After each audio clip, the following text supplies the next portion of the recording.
I came into the garden today with 7 chores on my to-do list. And so far, I've been able to plant a really cool citrus tree, and I was able to give you my tips and tricks on how to plant trees inside of containers. I've also shared some of my watering practices when it comes to growing in small containers and setting up drip irrigation. And in this video, I'm going to clean up Fig Alley while I give you all my tips and tricks on how to keep trees in containers long term and what to work on to keep these trees happy, healthy, and productive. And in the end, I'm going to give you a mini garden tour of Fig Alley to let you see what it looks like today. Now that I'm done with the irrigation, I think I'm going to move on to sweeping up Fig Alley. And then right before the sun goes down, also some seeds. I think I had other things on my to-do list like tying up the tomatoes. I don't know if I'll get to that today, but I'll get to that later in the week, even if I have to work on it like in the mornings. But I really do want to sweep up Fig Alley just because it makes me feel so sad how like dirty it looks. I'm just gonna start sweeping up the area, and then if I have time, I'll come in with my vacuum mulcher. But if I don't, then I'll just try and pick up the leaves and crumble them into the containers. Once upon a time, these trees were planted inside of containers of potting mix that I had mixed myself. And the way I do that is, depending on the tree, I do some research. What kind of soil does this tree like? What kind of pH of soil does this tree like? What is the texture of that soil? What kind of climate does this tree grow in? Does it like more sun? Does it like more shade? I basically try and just get to know the tree as good as possible. That way, whenever I bring it into serendipity, I can try and recreate those ideal growing conditions for the tree.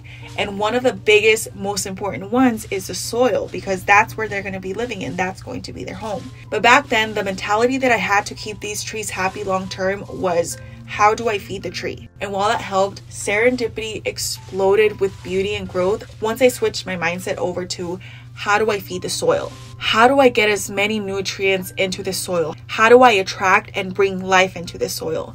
And one of those ways was by adding organic matter. Back when I first started planting trees, they were so small because, as you know, I usually don't buy large containerized trees. I like to buy the small ones because it saves me money, and I'm able to get the tree to adapt a lot better to my little microclimate, because my backyard will be completely different from my neighbor's backyard, and we will have different microclimates depending on the layout of the backyard, where the house is located, where the sun is hitting it. It's just very, very different, and whether they have trees or not will also create microclimates in their yard. But when I first started gardening, I had nothing. My whole backyard was nothing but rock hard clay, some pebbles here and there, and lots of weeds. When the garden first began, it was very, very bare. Everything was so small, and I didn't have many leaves to collect to be able to start feeding the soil. And most of the trees in the front yard aren't deciduous because I live in the low desert where winter doesn't really exist here, and so the trees for the most part just stayed green all year long, so they wouldn't drop their leaves. I couldn't just go out there and start chopping their leaves off either because they needed them. So I remember my husband going over to my mother-in-law's house because she had a neighbor who always had a lot of leaves in their front yard. He would go ask if he could collect some of the leaves, and they would gladly say yes. So he was constantly bringing me bags of leaves, which is so sweet. And so I would take those leaves, crunch them up, add them into the soil, because that's going to start drawing life in. There's organic matter to be decomposed and to be consumed by living organisms. So adding organic matter helped a lot. But I also knew that the soil over time might start compacting. That organic matter is going to break down. I wanted the soil to remain fluffy and loose and aerated, and I also wanted to make sure that there was a lot of nutrients in there. So I started learning about worm castings and how good they were for the soil. So I bought a bag of worms at the Arizona Worm Farm a really long time ago, and I went to Walmart, I picked up some bins, and I drilled holes at the very top. Then I watched videos on how to set up the bedding, and over the course of several months I was able to harvest those worm castings, and I would always go and spread them out into the garden. But whenever I did that, the worm castings remained on the top layer of the soil, and I thought, I want those worm castings to be spread throughout the entire container. I want the worms to be in there doing the work for me. So then what I started doing, and what I do currently, is I have the worm bins, but I'm no longer going after the worm castings. I'm going after the worms. I'm trying to farm my own little red wriggler worms in my garage. So I feed these worms a lot of kitchen scraps. I take all of that and I give it to my worms, and I just let them continue multiplying, and they will multiply. They're also very good about not over multiplying in a contained space. So what I started doing is, instead of removing the worm castings and leaving the worms behind, I started taking bunches and handfuls of worms and dropping a couple into every single container in all of Serendipity. Every single garden bed, every single container from the 3 gallons to the 25 gallons have had worms and worm castings dropped into them. And usually the way I do that is, if it's during the day, I dig a little hole into the container, I grab a handful of worms, plop them in there, and then just cover them back up, and they'll start finding their way in there. And every single time that I top the containers with leaves, I cover it with compost. That way the worms can get in there and they can start breaking all of that down. And I've had it happen before where I check the top, I kind of move the soil a little bit, and at the surface of the soil I will often find several red wriggler worms breaking down the organic matter. It is the coolest thing ever. So now, instead of trying to collect all of the worm castings myself, I'm just trying to collect all those worms and then bring them into my garden. That way they can help me take care of the soil, and the trees won't rely on me so much to feed them, because the soil is going to be full of life. And that's why these leaves are so precious to me, because they are one of the best forms of organic matter to crumble back into these containers to feed the life in it, thereby keeping my tree nice and happy and productive. Another key factor in being successful growing fruit trees inside of containers is making sure that the soil never dries out completely. And the reason for that is because now we have a lot of living organisms inside of the soil. And if it dries out, it's going to disrupt the ecosystem that's living in that soil. When I first started gardening, one of the things I heard often was to water infrequently, but water deeply. And I tried that. I would come outside and water them either very early in the morning or later in the evening when the sun was starting to go down, because otherwise it was way too hot to be outside. And I would water these fruit trees very, very thoroughly. And even though I was using more water to water my trees compared to how much I use now, the moisture in the soil wasn't always consistent, especially during the summer months. During the fall and winter and early spring, I was able to regulate the moisture levels in the soil a little bit more because the weather was a lot more cool and the water wasn't evaporating quite as quickly. But in the summertime, when it's 120 degrees outside, it's very difficult to keep moisture inside of the containers. So I tried just about everything. I tried watering with a hose, I used fan emitters, sprinkler emitters, and eventually I switched over to drip irrigation. But even when I first started up drip irrigation, I would set it to water the garden once a day for a good amount of time, and when the days really heated up, I would water twice a day. Every single time it was very deep waterings, because every time I would check the soil, it was dry. The first top inches were already dry and I could see it pulling away from the sides of the container. But last year, all of that changed because there's another gardener in the low desert, and the channel is called Enlightenment Garden. And this gardener has a beautiful orchard, one of the most beautiful fruit tree orchards that I've ever seen in the low desert, where they're growing a lot of tropicals, subtropicals, stone fruit, just about every fruit tree you can think of, they're trying to grow in their backyard. And one time they mentioned how instead of doing really deep watering, they were trying to do more frequent watering throughout the day. And they referenced another channel in California, I think it's called Tropical, I forget the name, hold on, let me look it up really quick.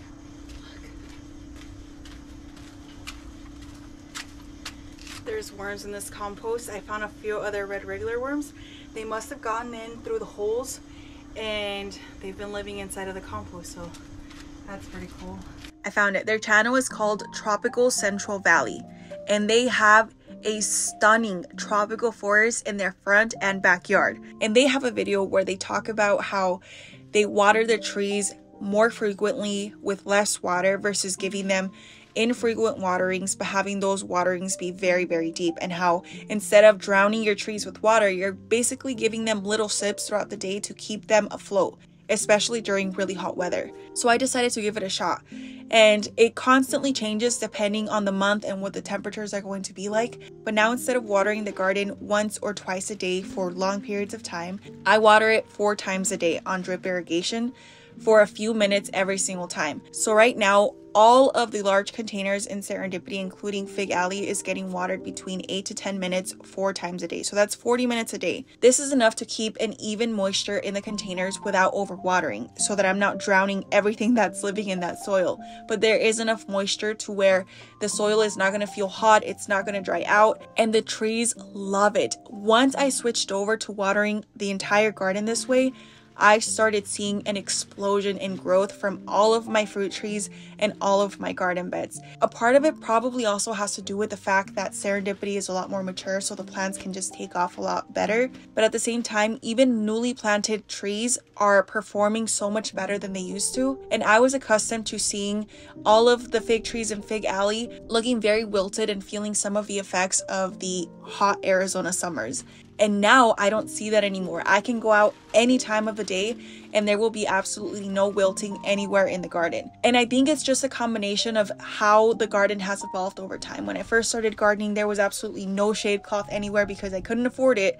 And then once I was able to start purchasing shade cloth little by little, I would try and stretch it out as much as possible, but I still wasn't giving the garden enough coverage. And over the last few years, every single summer has gotten more and more intense. But now Serendipity remains mostly unfazed because of the fact that the trees are filling in, the watering's good, the soil's alive. Usually if I lose a tree, it's during the summertime. And so far this year, aside from my Eureka Lemon, which I don't know what happened there, but every other fruit tree, even the ones that should be the most sun sensitive, are thriving right now. And then another reason I think this works so well for containerized trees is one of the biggest reasons that people recommend to deeply water a tree infrequently is to have them push those roots out. However, if you're growing a tree inside of a container, you don't want that tree to start pushing its roots out so far out that it's searching for water, it's searching for nutrients, because it has a limited space to grow in. I think it's better to focus on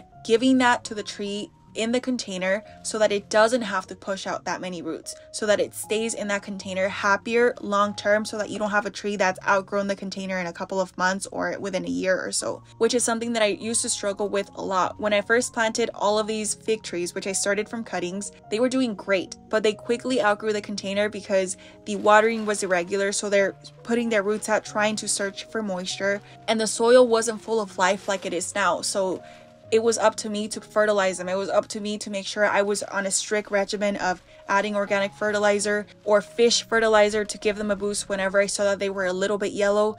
But nowadays, I don't notice that. Once in a while, they might have some yellow leaves, but it's not because they're deficient in anything. It's just because they're cycling them out to create bigger, more lush leaves, and their height has exploded like crazy. And even just the amount of fruit on each branch is insane. Fig Alley looks a lot tidier now, and it also looks a lot better now that the compost is on top. This is the after. It's a little dark over on this side of the garden, but the containers just look so much better now. I added the compost. Let me see. There's a few weeds here and there.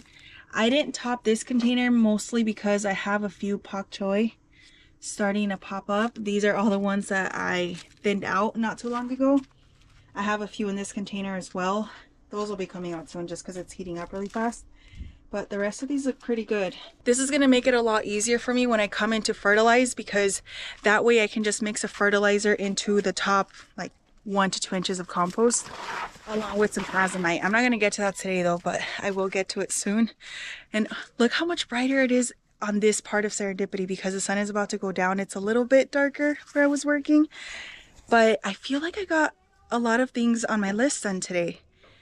I still want to direct sow some seeds, but I'm not going to get to sow like a ton of them today. So I'm just going to focus on the ones I'm looking forward to the most in the next video, because right now I want to show you what Fig Alley looks like in Serendipity. I know I said I was going to go in there and top dress it, and I never wound up doing that because we got so busy. So I have not touched the containers since I crumbled in the leaves and added the compost on top. Without any further ado, this is Fig Alley in June of 2024. It is, what day is it today? June. We're about to hit the middle of June, and I haven't actually added fertilizer to my fig trees in a while.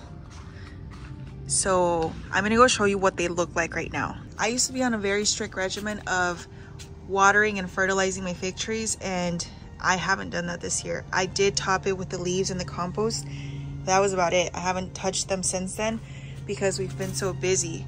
But there are a few changes that I did this year. Number one, I set up this black shade cloth. This is the leftover shade cloth that I used to have on the garden before I set up the white shade cloth. And while it worked, it's not my favorite to use in the garden, but it is what I had left over. So I went ahead and set it up over here because it gets really hot here during the summertime. And even though the fig trees can tolerate the heat pretty good, whenever we're reaching 120 degrees, it doesn't matter what I do, these containers are gonna heat up a good amount. Hold on.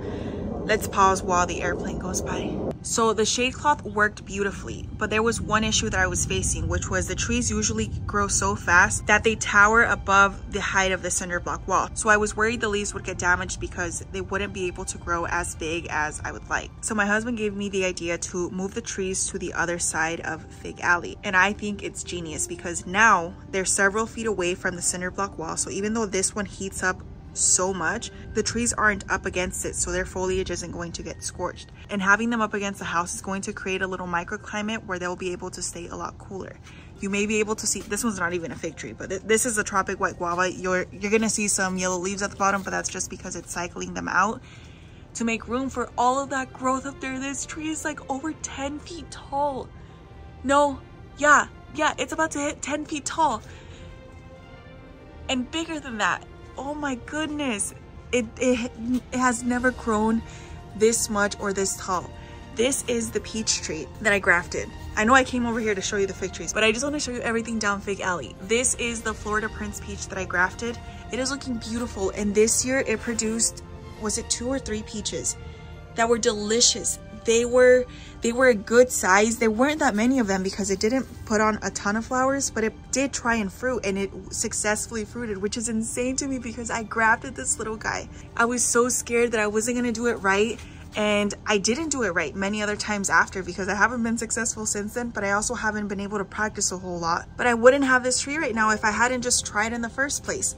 And then the tree next to it is one that is super sun sensitive. Everywhere else that I've had it in Serendipity, it has been scorched during the summer months. Now I see it pushing out so much more growth. This variety is called a lemon guava, and the leaves are getting bigger, which is nuts. They're so glossy.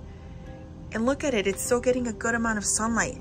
All of the figs next to it, the leaves are so green and glossy. I've had really big fig leaves before, but the health of these leaves, just look at that sheen on them. And it varies for sure from tree to tree. Like, I'm finally able to start seeing the differences of the texture of the tree, the shape of the tree, the size of the leaf. You can see it a lot more now because these trees are so happy, even though I haven't been fertilizing them, because these containers have living soil. Look at them, they have some of those, look, do you see that?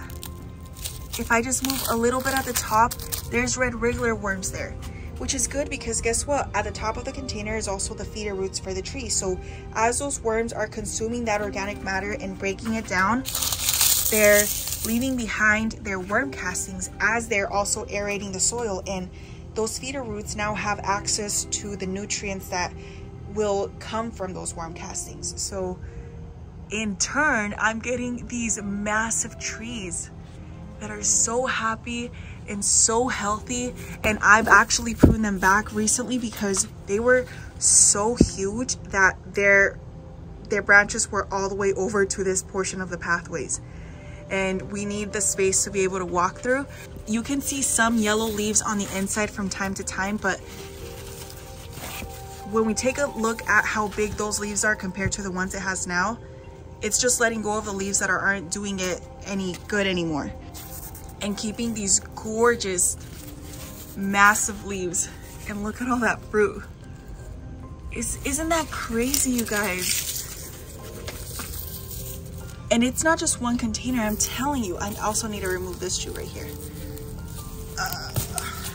There we go. But let's see. I'm just gonna dig in right here, just feeling the soil at the very top. Look at that. That for sure has castings in there, for sure. And I bet you the little guy, and I bet you the little guys responsible are somewhere close, and that's the same in every single container. I'm not going to do it to everyone because I don't like disturbing them, but changing that mentality from I have to feed the plant in the container to I have to feed the soil in that container because that soil is going to take care of this tree for me. That change of mindset made a world of a difference. So if you want to try and grow fruit trees in containers, that would be my biggest tip, is stop focusing on feeding the tree and start focusing on building that soil. Oh my gosh, this one I think might have a lot of branches. I really need to come in here and clean some of these guys up. These trees are gorgeous. Let me show you the small one that I lost last year. Which one is it? Because I moved them around and I wanted it to not stick out like a sore thumb. So it might actually be this one. I think it is this one because this one, yep, it is this one. This is the tree that I almost lost last year. As you can see, I need to come in here and clean up all these other shoots that have started coming out because I really only want to keep one trunk. And this is the trunk that I left last year. And look how tall it is now. Isn't that crazy? It hasn't started fruiting yet, and most of the wood is still a little bit floppy compared to the other ones because it hasn't fully lignified. It's a lot more green. Versus these other trees, when you look at the trunk, it's a lot more lignified. It's nice and woody. So from the video that you saw till now, it's grown that tall in a container that I haven't fed in months, which is insane. And I do need to come in here though and stake this one up and keep it upright like this until it can start to lignify. Otherwise, it's going to flop over here, and then once those leaves brush against the shade cloth, they can get a little bit torn up. I don't like that, so I need to come in here and stake this straight, but I'll do that later on because it's the middle of the day right now. But I think it's also important to show you what it looks like in the middle of the day because there's absolutely no wilting in any of these trees. And last year there would have been. And this is a wide angle view of Fig Alley today. It is stunning. And I also love the fact that from the inside of the house, you now get a view of fig leaves. It is gorgeous. You don't feel like you're in the low desert anymore. So that's the update. The sun has been steadily making its way across the sky, and I'm running out of time before it goes down, but there's still so much to do on my to-do list. So I'm going to try and get to as much as I can, and in my next video, I'm going to show you how I direct sow seeds in the garden.